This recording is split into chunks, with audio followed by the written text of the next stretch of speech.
Welcome back to the channel, folks. My name's John Bull, and this is another Raid Shadow Legends Solely Voids episode, your free-to-play series where we use nothing but Void champions.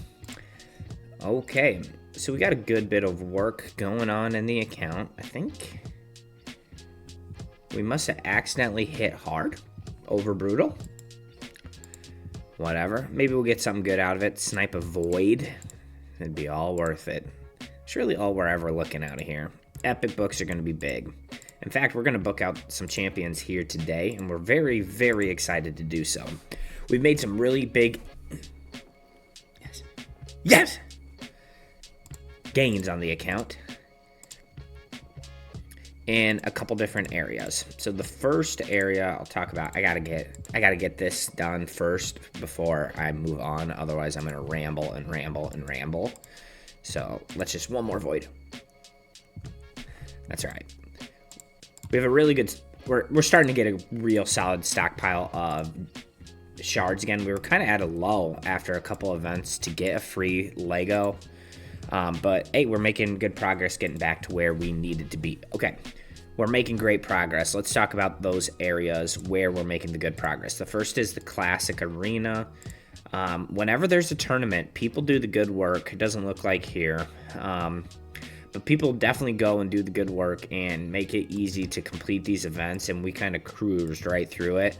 And we are currently at 753. So just another 250 more, and we will be booking right past this Ramatu mission and going right into some other ones that should be a little bit easier to actually beat.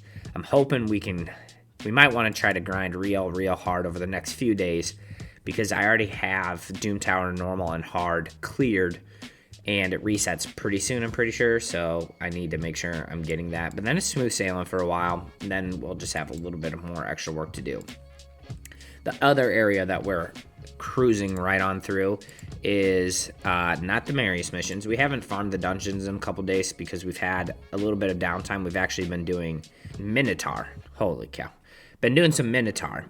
And then in my side, I've actually been paying gems. I've been paying gems, and I have been just cruising into this. So we got into gold, and we've won a good amount of battles. It's a struggle. It's a struggle. It says that I'm winning 51%. I'm not sure how long that's gonna last. So, we go in little streaks, but more.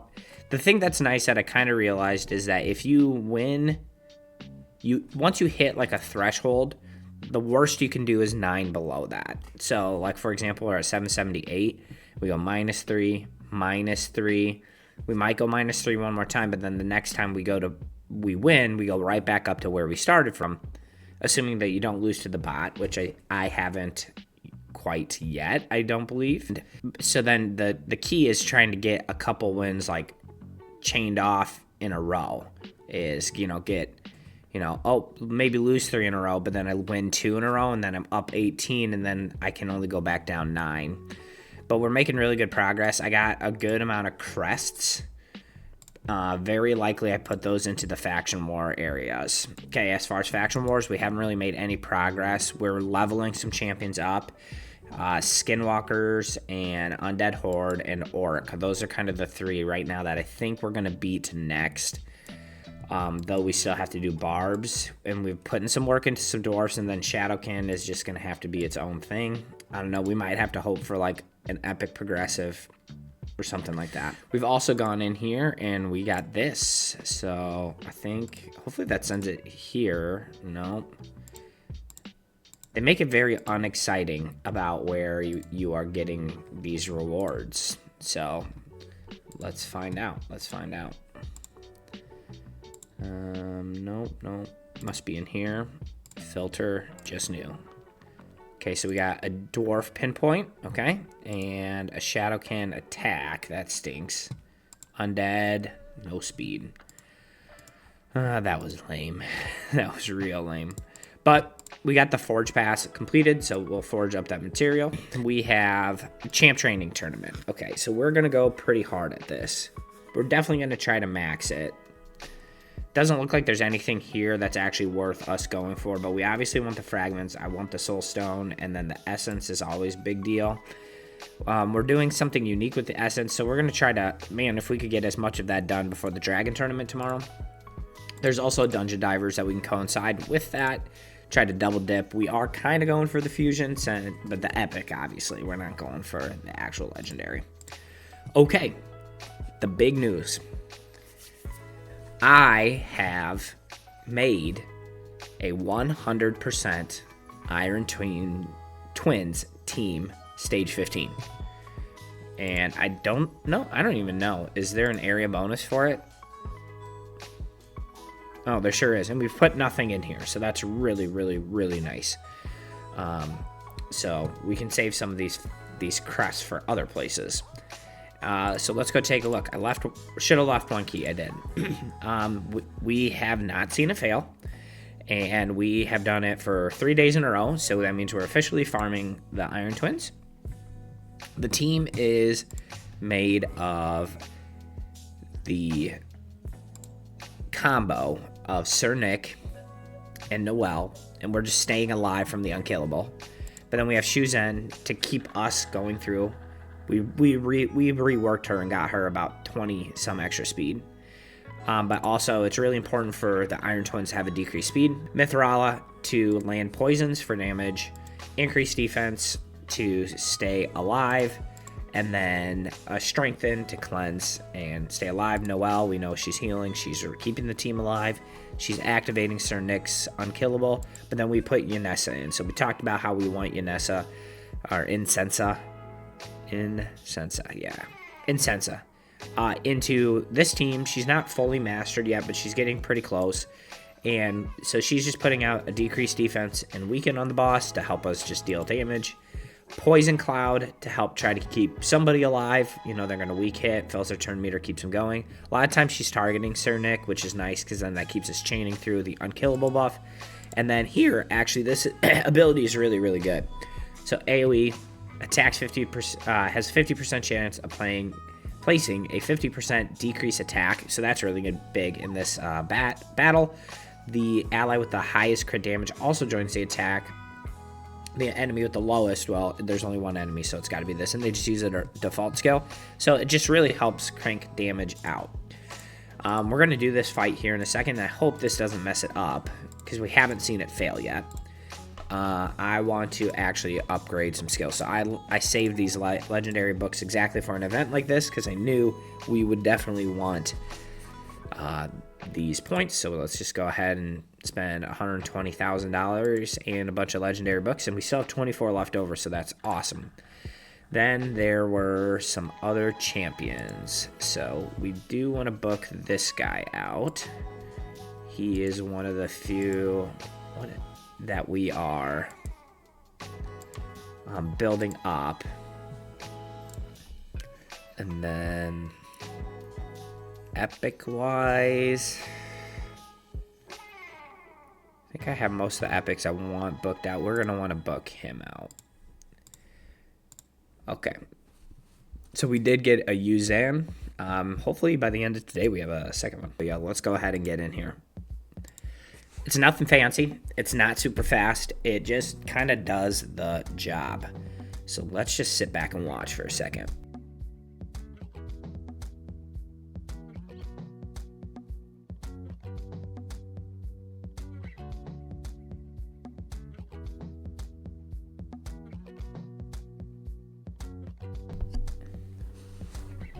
So we're just going to kill him slowly. Actually, we probably kill him mostly through Brimstone. We have two different champions with Brimstone between Noelle and Mithrala. And so they both have a pretty reasonable chance of doing that. There's been some times where the Incensa goes down. A lot of times it's because we are putting... not getting the decreased speed up. I've actually thought about putting a different champion on other than Shuzen out there because of they have a 3-turn cooldown, but I think between her giving extra turns and us a speed bonus, I kind of want to just keep it as is. So you're just now seeing what that ally attack does. Super, super helpful. It doesn't seem like it's a huge deal, but it definitely adds up, and it definitely speeds the run up to like a significant amount. I think if I could just pick, I wish there was a way that we could just pick, and this is for a variety of champions, like White Dryad Nia is kind of like this, like where that poison cloud would go. I think I would just put it on Noelle every single time. But we don't get a pick, so it is what it is. So we're feeling the most comfortable when the decreased speed is on there, because when we put buff up, if it doesn't have decreased speed, it's gonna like speed up his turn extremely fast, and that's when, you know, we can die because maybe we don't have the ignore or the unkillable up. But it's, I mean, even though it's not like a speed run by any stretch of the imagination or extremely fast, like it's really not that bad, right? Like I feel like it could be way slower. We're already at 2 minutes and we're going down. Looks pretty safe. I don't know. We'll see. We have also seen, we have Incensa in a Relentless. I haven't seen it really screw us too bad. I think the one champion that we could survive without is Incensa, but I think she helps speed the run up and gives us a little extra layer of protection. But I have seen her using her Relentless procs out-proc or outrun a unkillable, which is problematic if everybody's got 2 turns of unkillable and she has none. But between her 50% turn meter bonus, Shuzen's instant turn, 9 times out of 10 we're rocking one of those. And that's just what it looks like. 2 minutes, 54 seconds.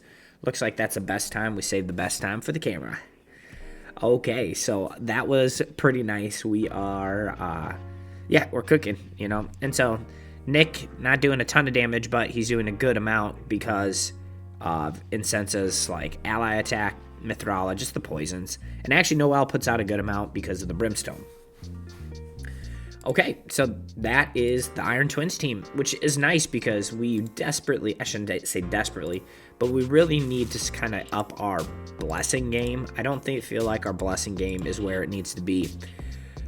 You know, if you look at this, the 2 champions with the highest blessings that we have, okay, we got 1 from a shard, we got 2 from events, and then we did buy Cold Heart. Cold Heart we bought to 6-star. And actually it's really cheap, so I think a strategy that I'm going to utilize over the next few weeks or so is I'm going to come in here and I'm actually specifically, I mean, if there's a good epic one, I'll buy it. Obviously, same with legendary. I'll just kind of buy what pops up. But I got about 3 different rares that I'm going to try to pull out of here just to really help me make sure I can beat the faction wars. And I have some other means of doing this. The first is going to be Doomscreech. I have Doomscreech almost mastered out. You know, he's just a bit short of this. So we're going to look to buy his soul. We're going to try to get him to a 6-star soul. The second is, where you at, buddy? We just started getting his masteries. Actually, there's 3 then. I lied. The second is Seducer. So if you can't tell, we're hard focusing on the undead because I think those 2 rares are capable of helping me beat the faction crypt. So we've already bought 2 of his stars. We're going to just keep buying his and get his way up. And we started getting his masteries in there. The third is going to be Veteran. Anytime a Veteran soul is going to pop up there. We did rebuild him, give him some ignored defense, and you know, he's got a little bit of speed. And then the last one, and this one is not by choice, but by force. We will eventually start moving Fanatic up there, and he's going to be... So after I get this next batch, I have a batch of champions I'm getting masteries and 6 stars for. We will 6-star Fanatic. We just have to. We don't have a choice, unfortunately. And so then we'll just grind him up and try to get him doing kind of the same thing where he is just in a position where he's 6-star and has 6-star masteries, and hopefully that can keep him alive in the faction crypts. I guess some honorary mentions would be like Bulwark. Bulwark will be also in that short list. He's a little further down there. My 2 turns. And then we started leveling up and mastering a Rugnor. And we did rebuild a Rugnor, so I want to talk about him for a little bit, and then I will probably cut you loose, folks. We Put him in a regen, kind of like we had talked about, but I put him in a regen because I did have that crit rate, and I actually had some other good crit, like, attack stats on some regen gear, so I'm like, this is, like, the perfect opportunity. We just want him to, like, stay alive, but then also be able to hit a little bit harder. So he's still pretty squishy. We have a resistance because we just need extra speed out of him. But we have a decent little build, I would say. And so I'm feeling a little bit more confident about what we're doing with him. He is somebody I wouldn't mind booking at some point just for the faction crypts, but we're going to see how it goes. Otherwise, between now and next time, I might even update on Monday. Or not Monday, Tuesday. I might even update on Tuesday because I think we're going to be doing a lot of stuff over the next few days. We've actually been on a gem decline, mostly because I bought gems to do the Iron Twins today, and I've been buying gems for the live arena. And so we're just going to keep playing this account super hard and pushing it to the max, and I really just want to get that faction wars done so I can just hard focus Marius missions.